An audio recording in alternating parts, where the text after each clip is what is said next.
Que a graça e a paz de Cristo seja com toda a igreja. Amém. Louvado seja o nosso Deus, porque por sua graça, por sua misericórdia bendita, aprove a Ele sua vontade soberana e bondosa, que pudéssemos mais uma vez nos reunir em seu nome, em torno da sua santa e bendita palavra, para cultuarmos como uma resposta de obediência ao seu chamado. Ele nos chama para a sua adoração, Ele nos chama para vivermos para a sua glória. E o ajuntamento solene é a expressão mais singular da unidade do povo de Deus, dessa vida de adoração, dessa vida de comunhão com o nosso Senhor, o Deus da aliança, o Deus que entrou em uma aliança graciosa conosco.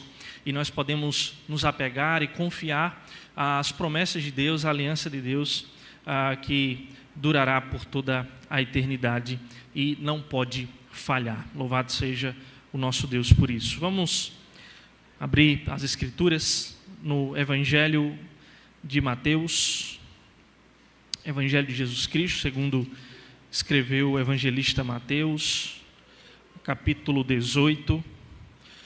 Nós vamos fazer uma leitura dos versos 15 ao 20. E pensaremos, irmãos, à luz dessa passagem bíblica conhecida, a respeito do tema, a disciplina eclesiástica como uma ação de uma igreja que ama. O Senhor Jesus, Ele disse, e Mateus registrou no seu evangelho: se o teu irmão pecar contra ti, vai arguí-lo entre ti e ele só.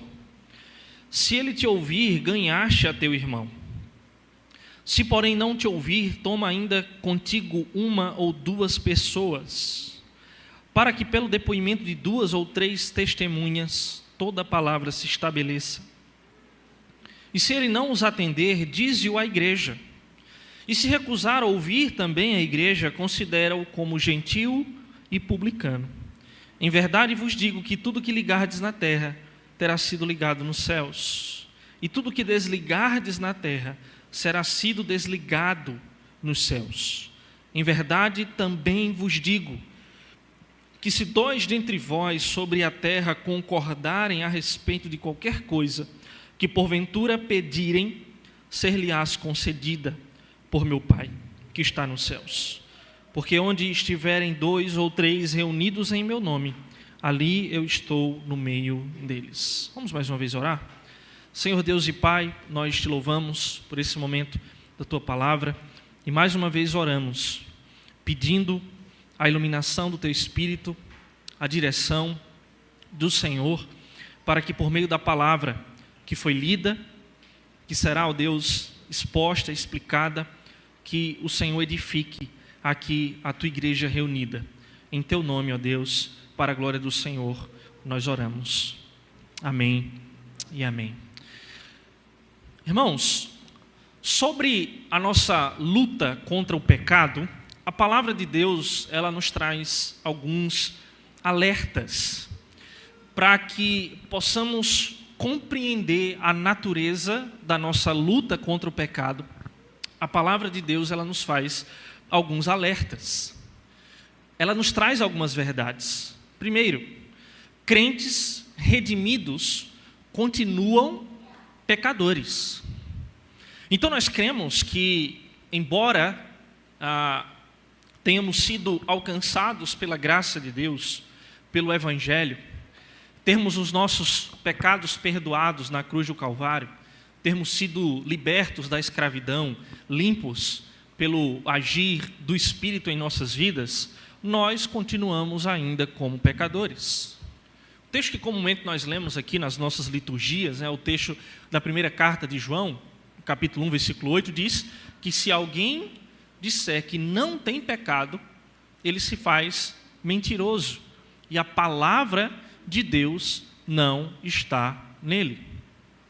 Então nenhum crente, todos os crentes são redimidos, os crentes genuinamente cristãos, salvos pelo Senhor, são redimidos por Cristo.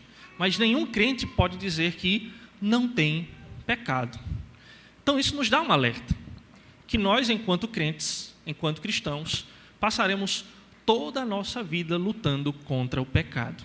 Foi falado aqui na liturgia, né, sobre a diferença da tentação e da provação. A tentação é aquilo que o próprio termo já nos traz para nós. Está tentando fazer com que nós nos afastemos de Deus, da santidade da palavra de Deus. Então, quando somos tentados, é para isso, né? A tentação é para nos levar para distante de Deus. Então, nós vamos continuar lutando, e isso nos dá um alerta. Crentes lutarão contra o pecado por toda a vida. O segundo alerta que a palavra de Deus nos traz para nós como igreja, da nossa luta contra o pecado, é que haverá em todo o tempo falsos crentes no meio da igreja. Então, os crentes genuínos continuarão lutando contra o pecado, continuarão como pecadores, e também no meio da igreja sempre haverá falsos crentes, aqueles que vão disseminar falsas ideias, falsas doutrinas, aqueles que tentarão fazer com que outros, a exemplo deles mesmos, vivam uma vida de impiedade, uma vida de pecado, uma vida carnal. Na mesma carta, nós citamos, né, de João, ele diz lá no capítulo 2, verso 19, que alguns que saíram do nosso meio não era porque eles não eram dos nossos, eles não pertenciam ao nosso grupo. Mas veja, a palavra de Deus faz vários alertas sobre termos falsos cristãos, inclusive falsos mestres. Aqueles que se colocarão como mestres, como líderes da igreja, e são falsos. Diante desses alertas da palavra de Deus, irmãos, a disciplina eclesiástica, nós chamamos de disciplina eclesiástica, né? A palavra eclesiástica que vem da palavra eclesia, do grego, que é igreja ou eclésia, que é a palavra que é usada pelos autores do Novo Testamento e também nas versões gregas do Antigo Testamento para se referir a todo o povo de Deus, ao ajuntamento. Essa é a igreja, a eclesia. Então, a disciplina eclesiástica, que podemos chamar de disciplina bíblica. A prática da disciplina no contexto da igreja, ela existe para corrigir esses pecadores, para corrigir os crentes genuínos, redimidos, que porventura estiverem em práticas de pecado e precisam ser corrigidos, mas também para tirar do nosso meio aqueles que claramente demonstram não pertencer à família da fé. Há por isso, irmãos, uma necessidade de aprendermos sobre esse tema tão importante à luz das Escrituras, para que não ocorra, primeiro, abusos eclesiásticos, mas que também, por outro lado, não haja negligência da igreja. Então nós vemos tantos casos de abusos de autoridade no contexto da igreja, e algumas dessas que acabam até parando na justiça legal, na justiça dos homens, porque há abusos, há líderes que são abusivos. Então nós precisamos entender o que é a disciplina, a correção do pecado, o evangelho que corrige pecadores à luz da Escritura, para que não haja abusos, mas que também para que não haja negligência. Falamos, até há pouco, falávamos sobre outros temas aqui em nossas reuniões de oração e tocamos no assunto da disciplina eclesiástica e citamos como muitos se levantam para dizer, por exemplo, olha, uma igreja não pode expulsar ninguém do seu meio, porque quem somos nós, né? Ou quem são vocês, pecadores, para julgar um outro pecador? E quando isso acontece, há negligência por parte da igreja para agir biblicamente. Porque o Senhor não nos coloca no lugar de juiz. Juiz é só Ele. Quem condena o homem à condenação eterna ou leva para a eternidade juntamente com Ele é o Senhor, é a graça de Deus, é o Evangelho.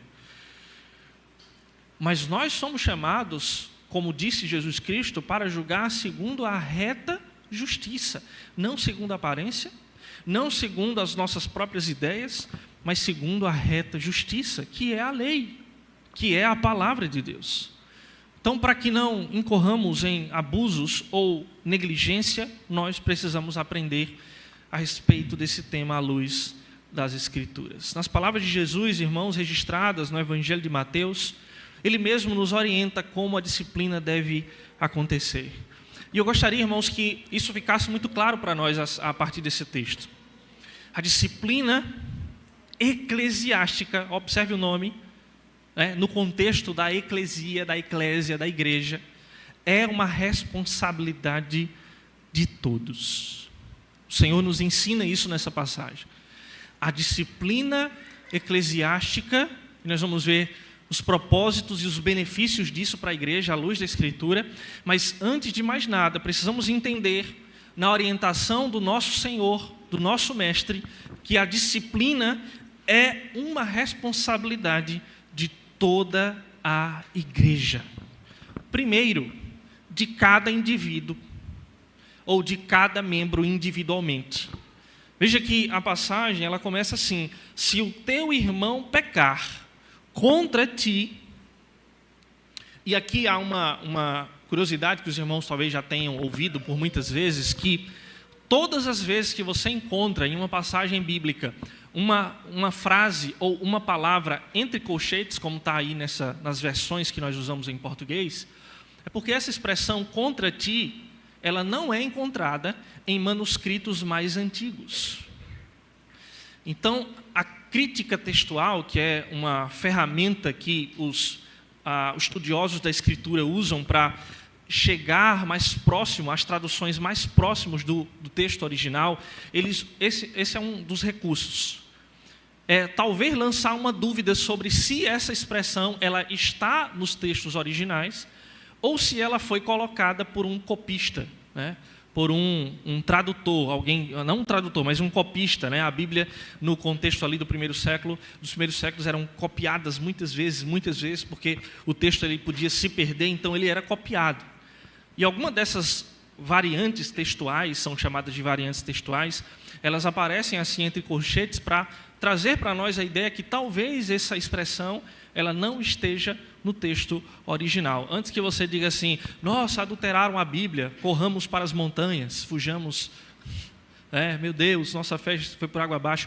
Nenhuma variante textual fere o texto, o sentido do texto. Nenhuma das variantes que nós temos no texto bíblico fere o texto bíblico, deturpa o texto bíblico, nenhuma delas. Como, por exemplo, o final da oração do Pai Nosso. Aquele final longo da oração do Pai Nosso também está entre colchetes.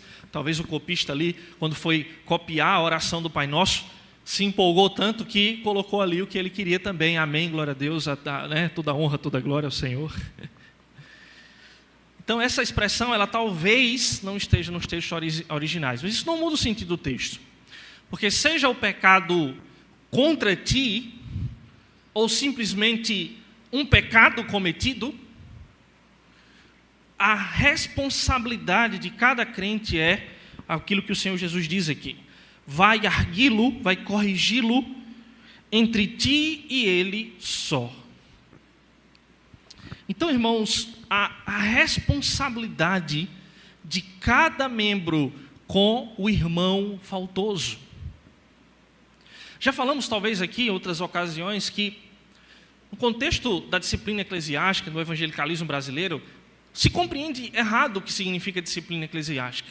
Muitas vezes entende-se disciplina eclesiástica como deixar de banco, ou como expulsar da igreja somente, mas a excomunhão, como nós veremos aqui, nesse processo que o Senhor Jesus nos ensina, é um dos passos dentro daquilo que nós chamamos de disciplina eclesiástica. Mas a disciplina, irmãos, ela começa na admoestação mútua, na correção mútua. Quando nós vemos o nosso irmão pecar, é a nossa responsabilidade arguí-lo, corrigi-lo.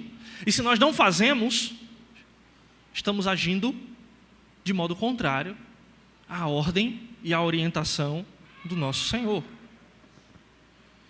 O teólogo já falecido, Dr. Shedd, ao escrever sobre esse texto, ele afirma o seguinte, que os membros, eles devem exortar-se mutuamente e em particular, e isso constantemente.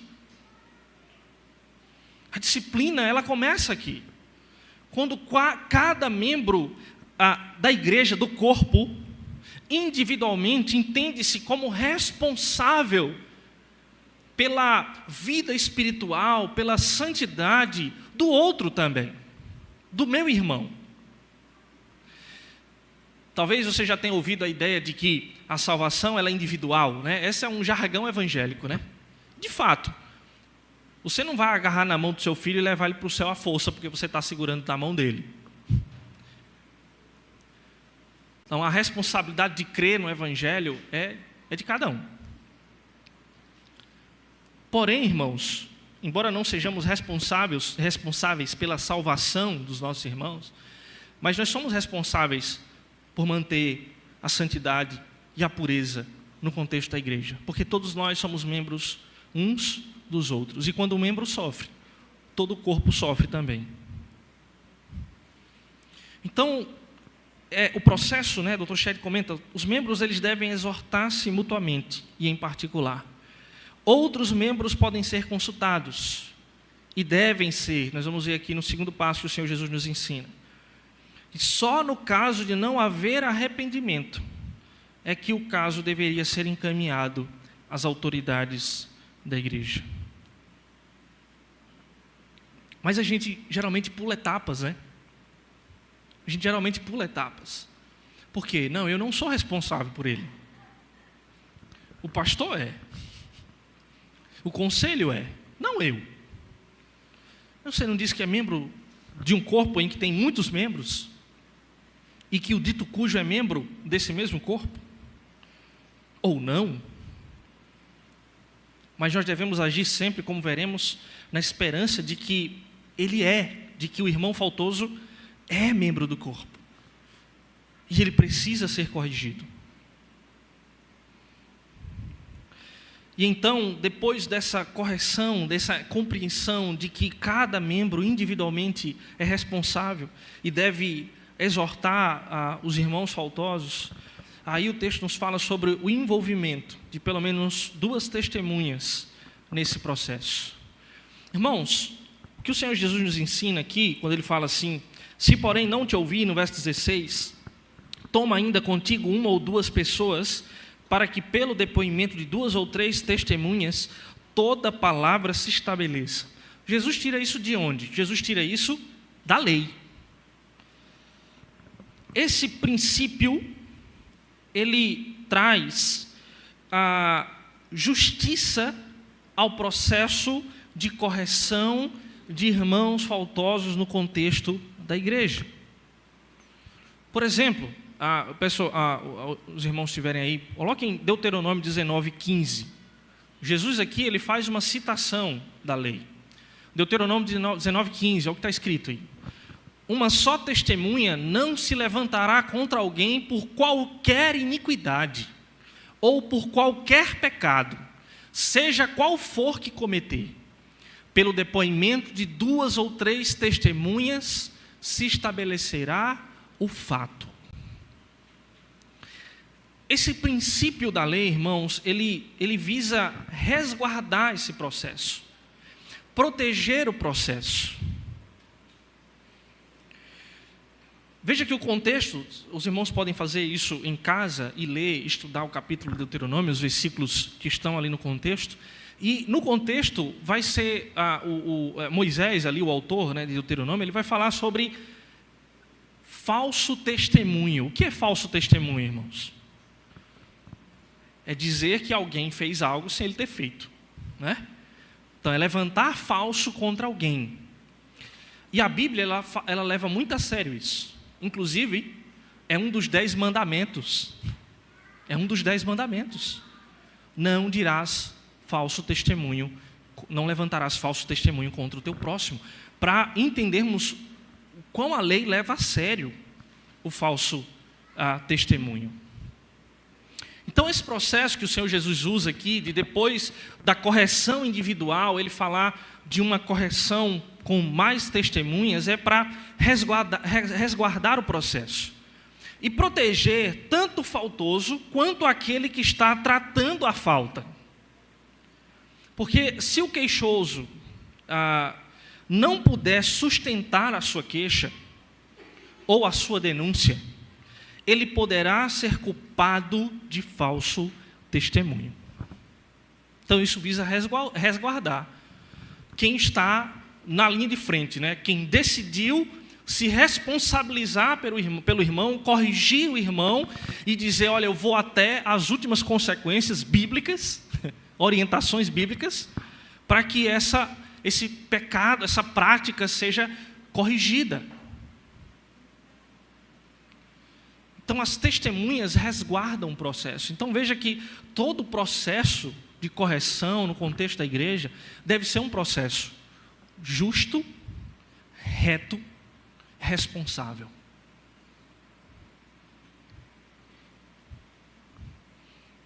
Para que, se caso o faltoso continuar sem ouvir, que é o que o texto diz aqui, a orientação de Cristo, aquele que levantou a falta, aquele que está corrigindo o pecador, esteja resguardado. Eu já corrigi o irmão individualmente, eu já levei as testemunhas, e agora ele continua sem ouvir.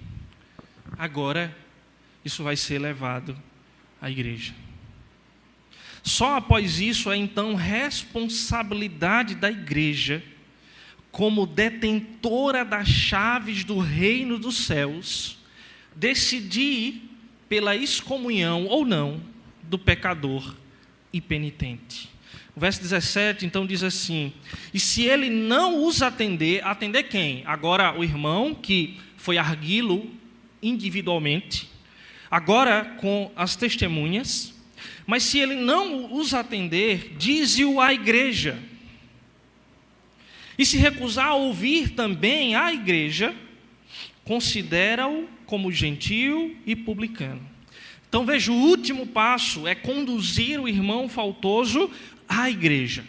Nós, enquanto cristãos presbiterianos, entendemos que conduzir à igreja é conduzir aos responsáveis pelo governo e pela doutrina da igreja, para que estes que foram levantados por Deus através da decisão da igreja possam julgar o caso com piedade. Então é o último passo. Mas veja que ainda há uma esperança aí de que ele ouça a igreja, de que ele atenda e se corrija. Mas o texto diz, se ele se recusar a ouvir também a igreja, então considera-o como gentio e publicano.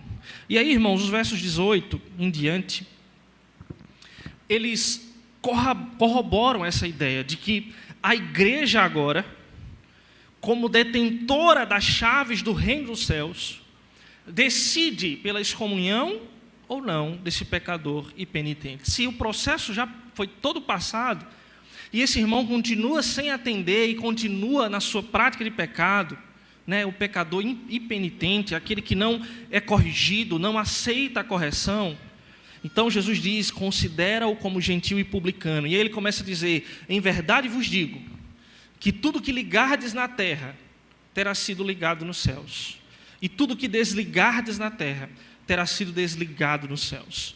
Em verdade também vos digo, que se dois dentre vós sobre a terra concordarem a respeito de qualquer coisa que porventura pedirem, ser-lhe-ás concedida por meu Pai que está nos céus. Porque onde estiverem 2 ou 3 reunidos em meu nome, ali eu estou no meio deles. Então essa passagem, essa fala de Jesus, está no mesmo contexto da disciplina eclesiástica.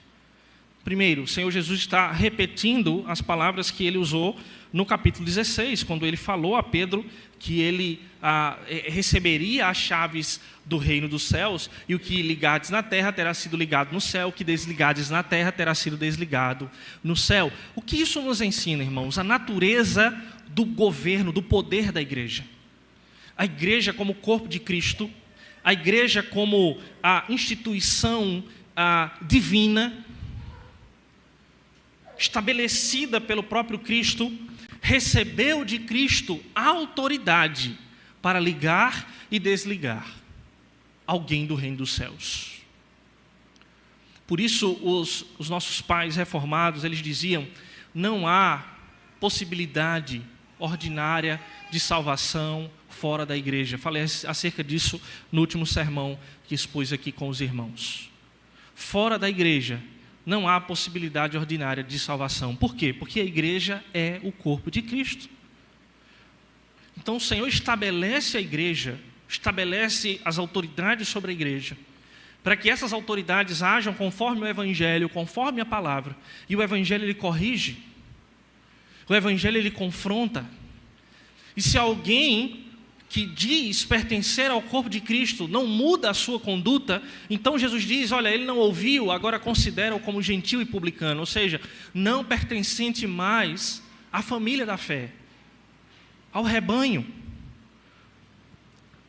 Porque os frutos de uma vida piedosa, os frutos de uma vida de arrependimento, não têm sido evidenciadas ou evidenciados por esse irmão.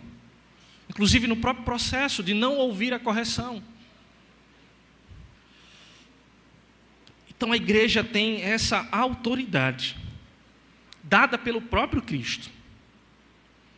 Por isso que o Senhor Jesus diz, onde estiverem 2 ou 3 reunidos em meu nome, ali estou no meio deles. Já falamos sobre isso aqui outras vezes. Parem, irmãos, de usar esse texto para consolar a igreja quando tiver pouca gente na reunião. Pare de usar isso. Foi na reunião da SAF lá, tinha pouca gente. A palavra de Deus disse, quando tiver 2 ou 3 reunidos, né, para consolar os outros, porque tem pouca gente. Esse texto não tem nada a ver com isso. Tem nada a ver com isso. O texto está falando justamente da igreja reunida em oração e concordando. A igreja está concordando. Olha, nesse caso da disciplina eclesiástica, estamos concordando como igreja, como liderança da igreja, como autoridade da igreja. Não há evidência clara de arrependimento, de vida cristã. Então, quando o Senhor diz que quando a igreja está reunida em nome dEle, Ele está no meio da igreja, e o que a igreja fizer é Cristo fazendo, é o Senhor fazendo. Por isso que o presbitério, por exemplo, e aqui a expressão retirada da própria Escritura, né? Paulo diz a Timóteo, você recebeu o dom pela imposição de mãos do presbitério. Então, quem ordena é o presbitério? Mas é Deus ordenando por meio do presbitério. É Deus separando por meio da igreja. Quando a igreja elege os diáconos, quando a igreja elege os presbíteros, os pastores, é o Senhor levantando e separando estes por meio da igreja. O parêntese às vezes podemos errar. Às vezes podemos errar. E aí não será o Cristo fazendo.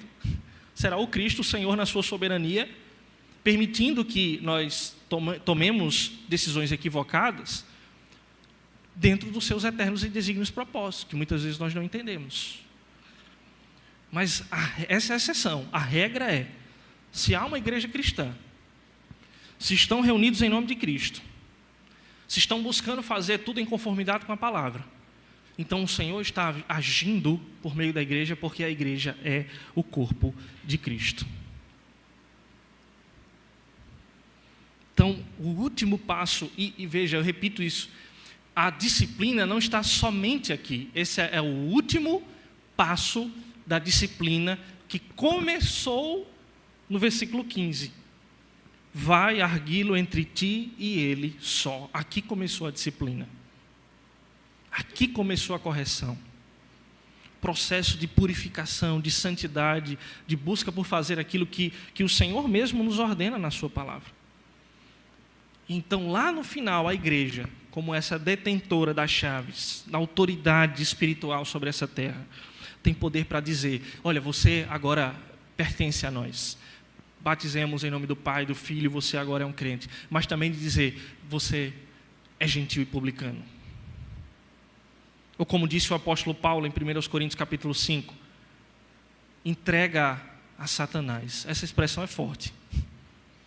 Mas o apóstolo Paulo falou isso, orientando a igreja de Corinto, que não estava corrigindo o irmão faltoso no contexto da igreja.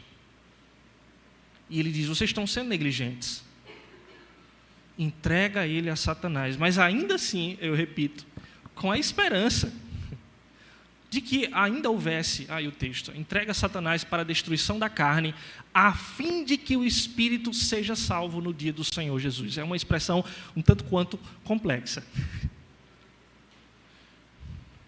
Mas a ideia aqui é que aquele que é considerado como gentio e publicano, ou seja, nesse processo, não pertence mais à igreja. Então, se ele não está no corpo, ele está à mercê do diabo. Quem não está na luz está nas trevas. Quem não está no corpo está à mercê do diabo. Então, é isso que quer dizer a expressão do apóstolo Paulo aí. Mas ainda assim com a esperança de que houvesse arrependimento e salvação. E aí nós vamos, pensando sobre isso, a Bíblia fala dos propósitos da disciplina. Nesse texto mesmo, encontramos no Novo Testamento, a partir dessa passagem, 3 propósitos para a disciplina. Primeiro, restaurar e reconciliar o pecador. Veja aqui qual é a expressão que nós encontramos no verso 15. Vai arguí-lo entre ti e ele só, se ele te ouvir, ganhaste a teu irmão. Então a expressão está implícita em cada um dos 3 passos. Se ele ouviu o irmão corrigido individualmente, ganhamos o irmão. Se ele não ouvir aqui ainda na primeira, mas se ele ouvir o irmão com as testemunhas, ganhamos o irmão. Se ele não ouviu ainda nesse segundo passo, mas no terceiro, a igreja, ele ouviu e se arrependeu, ganhamos o irmão. Então, o propósito é restaurar, é reconciliar, é ganhar, e não punir, e não se vingar. Isso não pertence ao processo bíblico de disciplina eclesiástica. O propósito sempre é ter a esperança de que haja reconciliação, arrependimento genuíno. Quando Paulo escreve a segunda carta, eu queria que os irmãos colocassem aí a segunda carta, capítulo 2, a segunda carta dos Coríntios, capítulo 2, versos 5 e 8. Alguns comentaristas vão dizer que o apóstolo Paulo aqui, ele está se referindo a esse irmão de 1 Coríntios 5, que ele mandou entregar a Satanás. E aí, há uma boa chance de que agora ele esteja falando sobre esse mesmo irmão, na segunda carta. E ele diz assim: ora, se alguém causou tristeza, não o fez apenas a mim, mas, para que eu não seja demasiadamente áspero, digo que em parte a todos vós, basta-lhe a punição pela maioria. Pode continuar. De modo que deveis, pelo contrário, perdoar-lhe e confortá-lo, para que não seja o mesmo consumido por excessiva tristeza. Verso 8 também. Pelo que vos rogo que confirmeis para com ele o vosso amor. Então, esteja o apóstolo Paulo falando sobre aquele cidadão de 1 Coríntios capítulo 5, ou outra pessoa, que aí o contexto é disciplina também, alguém que causou tristeza à igreja, tristeza ao próprio apóstolo Paulo, ele diz agora, olha, punam, né? Ele usa a expressão punir, disciplinar, corrigir, mas faça isso com amor, confirmem com ele o vosso amor, e perdoem-lhe. O apóstolo Paulo orienta perdoar o irmão, e esse irmão, que pela as orientações bíblicas, com certeza corrigiu o seu pecado, mudou a sua conduta. Então restaura e reconcilia o pecado. A disciplina mantém a pureza da igreja. Nós vamos ler esse texto, mas o texto citado em 1 Coríntios 5, todo o contexto lá é, olha, proteja a comunidade, proteja a igreja. Quando há disciplina, há a pureza da igreja, há a manutenção da santidade da igreja. E uma outra ainda, um outro propósito ainda é impedir que o pecado se espalhe. 1 Timóteo 5,20, eu peço que os irmãos coloquem aí também. 1 Timóteo 5,20. se referindo aos líderes da igreja, né, aqueles que caem em pecado e devem ser corrigidos, o apóstolo Paulo escreve: quanto aos que vivem no pecado, repreende-os na presença de todos, para que também os demais temam. Então a correção gera temor na igreja. E o temor, quando nós temos temor ao Senhor, nós vivemos uma vida de santidade, de contínua santificação. Começa com temer ao Senhor. Temer ao Senhor. O temor do Senhor. E eu trago aqui ainda, irmãos, para a gente concluir, um apêndice a essa minha passagem, a exposição em Mateus. Abram para a gente concluir em Hebreus capítulo 12, para que nós entendamos que Hebreus 12, 4,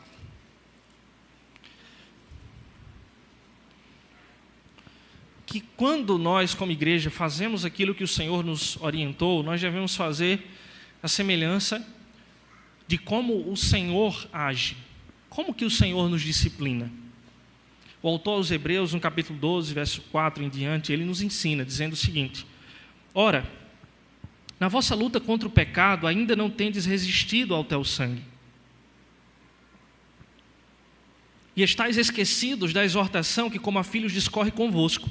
Filho meu, não menosprezes a correção que vem do Senhor, nem desmais quando por ele és reprovado, porque o Senhor corrige a quem ama, e açoita todo filho a quem recebe. É para a disciplina que perseverais. Deus vos trata como filhos. Pois que filho há que o pai não corrige? Mas se estáis, observe isso, se estáis sem correção, de que todos se têm tornado participantes, logo sois bastardos e não filhos. Além disso, tínhamos os nossos pais segundo a carne que nos corrigiam e os respeitávamos. Não havemos de estar em muito maior submissão ao Pai espiritual e então viveremos? Pois eles nos corrigiam por pouco tempo, segundo o melhor lhes parecia. Deus, porém, nos disciplina para aproveitamento, a fim de sermos participantes da sua santidade.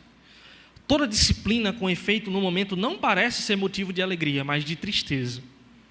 Ao depois, entretanto, produz fruto pacífico aos que têm sido por ela exercitados, fruto de justiça. A disciplina, irmãos, é uma expressão do amor paternal de Deus. Se somos disciplinados é porque somos filhos, não somos bastardos. O pai disciplina a todo filho que ama. Então a igreja que disciplina é uma igreja que ama. Uma igreja que disciplina é uma igreja que ama. Uma igreja que ama não é a igreja que passa a mão na cabeça dos pecadores e diz: está tudo bem. Não é alguém que fecha os olhos para o pecado. A igreja que ama é uma igreja que corrige, que disciplina. Como Deus é um Deus amoroso, que nos disciplina como filhos. Então a disciplina, ela faz parte da relação familiar que temos com Deus. Se somos filhos e se pertencemos à família da fé, então quando estamos em pecados, entregues a práticas de pecado, precisamos ser corrigidos, disciplinados. A disciplina, ela visa a correção e ao crescimento. Foi lido um texto, outro texto também, pelo diácono André na liturgia, né? Muito interessante, de 2 Coríntios, né? A tristeza segundo Deus é uma tristeza que é operada pelo próprio Deus. Essa produz arrependimento. Agora, a tristeza segundo o mundo não produz arrependimento. Então, você tem uma escolha. Se você tiver uma vida de pecado e você não for corrigido, lá na frente vai ser uma queda feia. E a tristeza que vai ser gerada por isso vai ser segundo o mundo e não segundo Deus. Agora, aquela que é segundo Deus, que o autor aos Hebreus vai dizer que, num primeiro momento, não é motivo de alegria. Tristeza, vergonha. Desonrei as pessoas à minha volta, desonrei o meu Deus, o meu Cristo. É vergonha, é sofrimento, é dor, é choro. Mas essa tristeza aqui, ela vai produzir fruto pacífico, fruto de arrependimento, fruto de justiça. Então, a tristeza está diante de nós. Qual tristeza a gente quer passar? Por qual tristeza a gente quer passar? Aquela operada pelo próprio Deus para nos corrigir, para nos humilhar, ou aquela segundo o mundo? Então, ela, embora não seja fácil essa disciplina, o texto diz que depois produz fruto pacífico aos que têm sido por ela exercitados. Então, irmãos, eu concluo dizendo, nós precisamos, como igreja, acolher a disciplina como uma forma de crescimento espiritual. Nós precisamos, como igreja, por essa palavra, sermos desafiados a entender a disciplina não como punição, mas como um ato de amor, como um ato de cuidado, que visa restaurar e fortalecer a nossa fé. Precisamos, irmãos, por essa palavra, sermos encorajados, como membros do corpo de Cristo, a vermos a disciplina como um reflexo do amor paternal de Deus, que busca crescimento, que busca maturidade espiritual. Então, o que nós devemos fazer como um desafio, uma aplicação? Promover uma cultura de responsabilidade mútua, onde todos estão dispostos a confrontar e a serem confrontados para o bem de toda a comunidade. Vamos orar? Senhor, nos ensine, ó Pai, a vivermos na prática a verdade da Tua palavra, que não é fácil, que nos confronta a sair da nossa zona de conforto, do nosso lugar de proteção, para nos expor. Mas, ó Deus, que possamos, acima de tudo, obedecer a Tua palavra, que pelo Teu Espírito possamos viver isso na prática, que a nossa igreja seja uma igreja que ama, que a comunidade aqui que o Senhor chamou possa ser uma igreja que ama, e então que corrige, que confronta, que exorta, que também consola, e que acima de tudo ama, porque a Tua palavra nos ensina que o amor é o vínculo da perfeição. Ajuda-nos, ó Deus, a vivermos a Tua palavra e a obedecermos o Senhor em tudo. Em Cristo nós oramos. Amém. Amém.